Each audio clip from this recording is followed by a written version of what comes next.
December 7th, 1941, the day that will live in infamy, changed the whole focus of America and the manufacturing industry.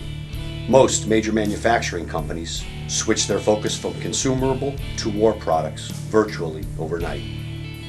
Every city in this country got behind this effort, including Akron.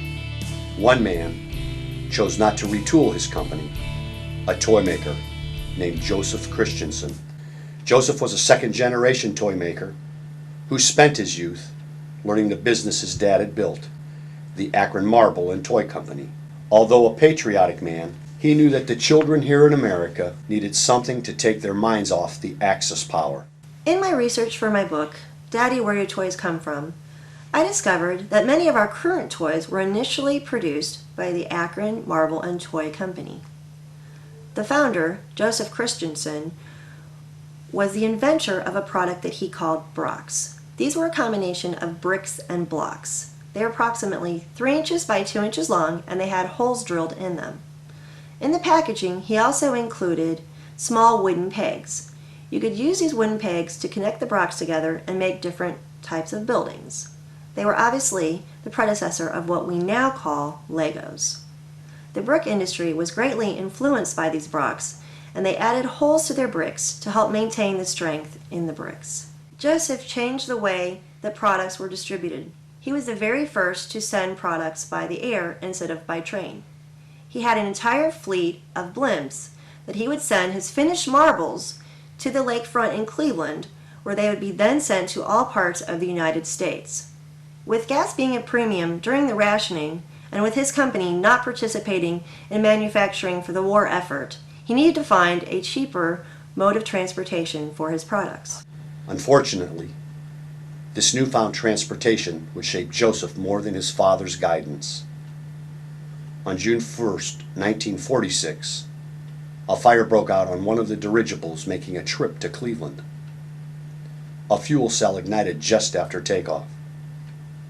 Though the crew tried to stay in the air by throwing out the cargo of marbles, it was to no avail.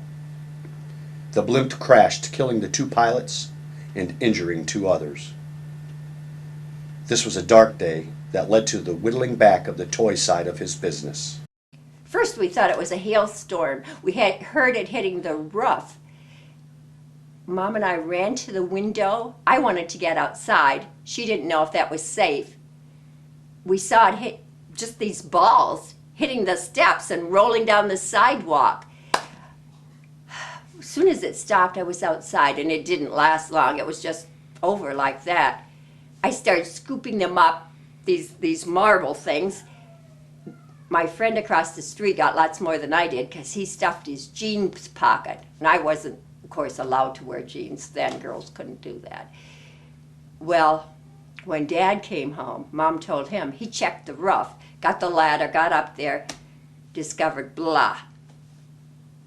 But, you know, I think it was probably just within a week, all of the homes in the area had new roofs, compliments of the Akron Marble and Toy Company.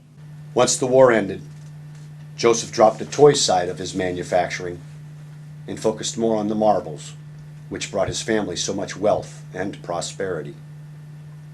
In March of 1946, Joseph made a deal with the Krylon Paint Company to supply them with a marble for every can of spray paint that they produced. This deal would have netted the company millions and put the Akron Marble and Toy Company back on top. However, with Joseph's death in April of 1949, the deal fell through. So next time you are in a toy store or you happen to see a blimp flying proudly in the sky, remember Joseph Christianson, inventor, toy maker, businessman, and Akronite.